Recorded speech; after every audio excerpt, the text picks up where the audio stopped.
Assalamualaikum warahmatullahi wabarakatuh.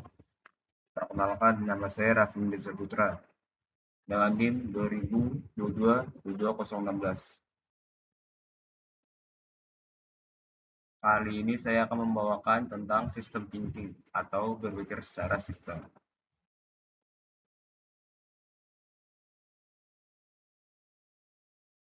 Pertanyaan yang pertama, bagaimana cara memasukkan seekor jerapah ke dalam kulkas? Jawaban yang benar adalah buka kulkasnya dan masukkan jerapahnya dan tutup kembali kulkasnya. Bisa atau enggak terserah, pokoknya masukin aja. Tes ini menguji Anda respon hal yang sederhana dengan cara yang kompleks. Pertanyaan yang kedua, bagaimana cara memasukkan gajah ke kulkas? Jawaban yang salah. Buka kulkasnya, masukkan gajah dan tutup kembali. Itu kulkasnya. Yang benar adalah buka kulkas, keluarkan jerapahnya, masukkan gajah dan tutup kembali kulkasnya. Pas sebelumnya ada jerapah. Tes ini menguji kemampuan Anda untuk berpikir menyeluruh atas tindakan yang sudah Anda ambil. Pertanyaan nomor 3.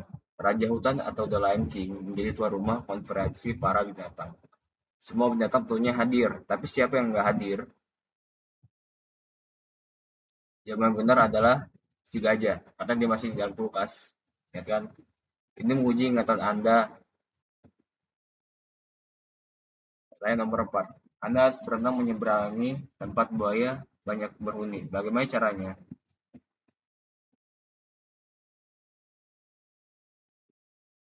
Jawaban benar adalah bertang saya. Pas seluruh buaya sedang pergi ke konservasi binatang. Ini menguji Anda belajar dari kesalahan Anda.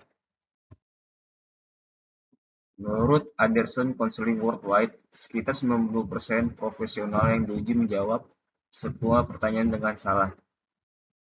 Namun, anak-anak prasekolah atau kelompok bermain menjawab beberapa pertanyaan dengan benar. Menurut Anderson Counseling, hal ini mendukung teori bahwa sebagian besar ahli memiliki otak yang sama dengan otak anak manusia usia 4 tahun. Yakni jika Anda dapat menjawab pertanyaan di atas, lebih parah lagi jika Anda tidak dapat menjawab pertanyaannya. Struktur influence behavior atau struktur atau sistem mempengaruhi perilaku. Perilaku seorang yang akan berubah sesuai dengan sistem lingkungan di mana dia hidup. Kenapa orang Indonesia lebih disiplin kalau tinggal di Amerika atau Singapura? Contoh lain, Learning Organization atau LO. Inti dari LO adalah satu, perubahan mindset. Dari melihat diri sendiri sebagian terpisah dari kelompok atau organisasi menjadi bagian integral dari kelompok atau organisasi. Dari melihat masalah yang disebabkan oleh seseorang atau sesuatu yang di luar sana kepada tindakan-tindakan kita sendiri yang menciptakan masalah yang kita alami. Tingkatnya kemampuan untuk berpikir kritis dan kreatif. 3. Di tempat di mana orang secara terus-menerus menciptakan realitas dan bagaimana mereka mengubahnya. 4. Proses perubahan dalam suatu organisasi melalui belajar yang terus-menerus disertai dengan tindakan konkret yang didasarkan kepada keyakinan, kesadaran, kepekaan, keahlian, dan kemampuan sehingga melahirkan inovasi dan gagasan-gagasan baru. Apa itu sistem? Satu, kumpulan unsur yang saling berhubungan, saling bergantung, saling berintegrasi dalam mencapai tujuan. Dua, sesuatu yang memelihara keberadaan dan berfungsi sebagai sebuah kesatuan melalui interaksi antar bagiannya.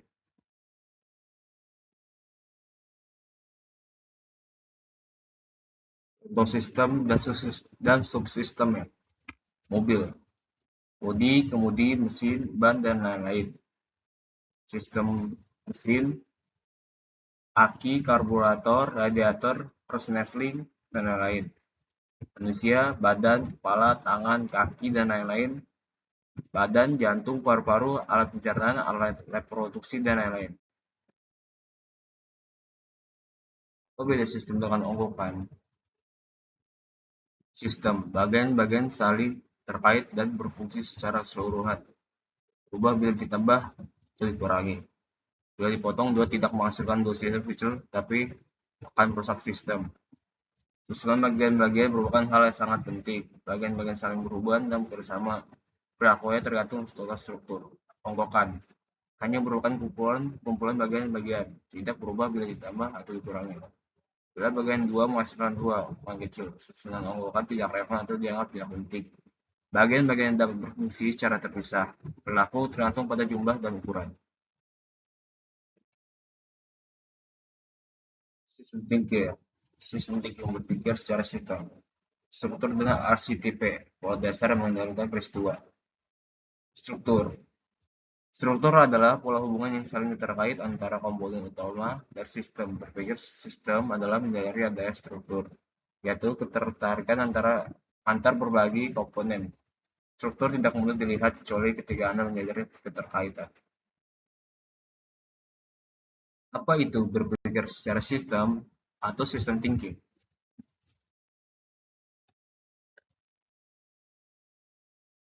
Inti dari sistem thinking adalah melihat keseluruhan sistem sekaligus dengan bagian-bagiannya, atau subsistem yang saling berinteraksi, saling berhubungan, saling bergantung, saling mempengaruhi satu sama lain.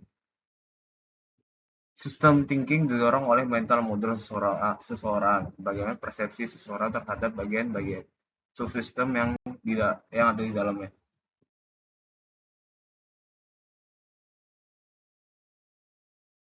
Think big, start small, act now.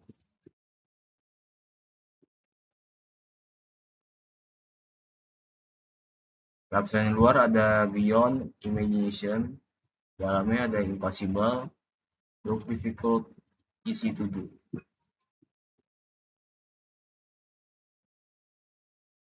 Ciri-ciri berpikir sistem: memahami kompleksitasnya, detail, dinamik, memahami hubungan dan putaran, memahami umpan balik, memahami keseimbangan dan keterlambatan. Kompleksitas hubungan manusia. Sebuah organisasi manusia mempunyai kompleksitas dinamik.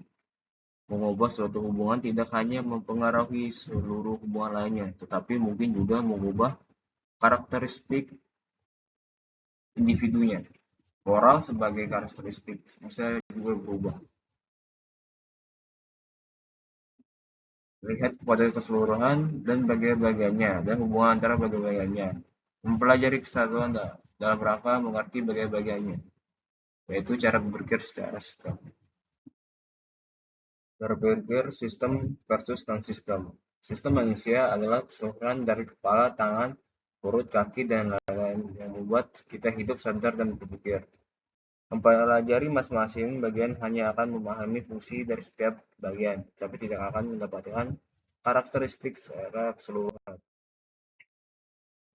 Berpikir sistem. Berpikir sistem dalam sistem thinking adalah pendekatan yang melibatkan pemahaman dan analisis terhadap berbagai macam sistem. Dan berpikir sistem, kita melihat suatu fenomena atau masalah sebagai bagian dari suatu sistem yang lebih besar, mempertimbangkan interaksi dan hubungan antara elemen-elemen dalam sistem tersebut.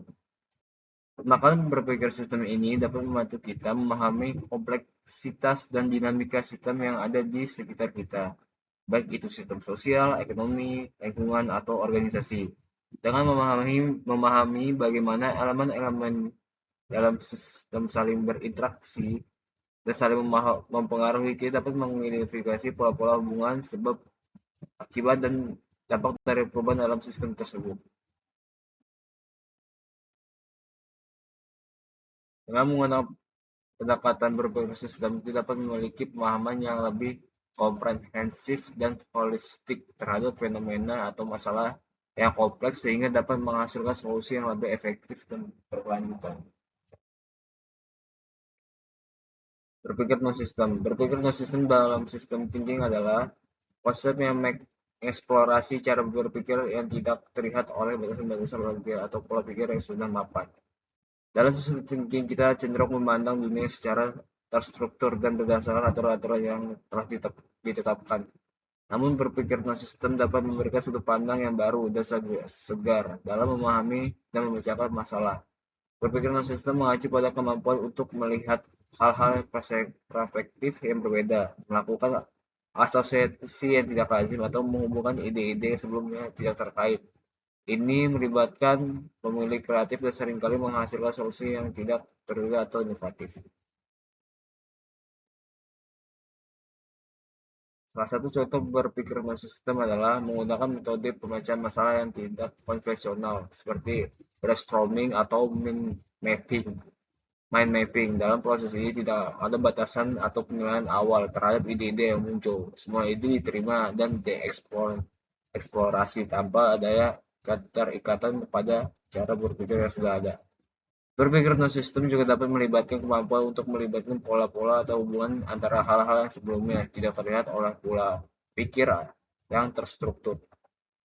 Ini dapat membantu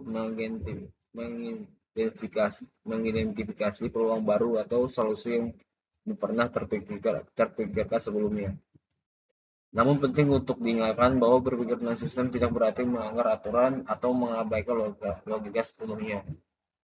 Ini adalah tentang menjelajahi ide baru, mempertanyakan asumsi yang ada, dan melihat dunia dari sudut pandang yang berbeda. Dalam praktiknya, berpikir non-system thinking dapat saling melengkapi dan membantu kita menjadi pemikir yang lebih kreatif dan inovatif. Kesimpulannya adalah, sistem berpikir atau system thinking adalah pendekatan holistik yang memandang suatu masalah atau situasi sebagai suatu sistem yang terdiri dari bagian-bagian yang terkait. Kesimpulan ini menegaskan bahwa pemahaman yang mendalam tentang keterkaitan dalam suatu sistem adalah kunci untuk mengembangkan efektif dan berkelanjutan.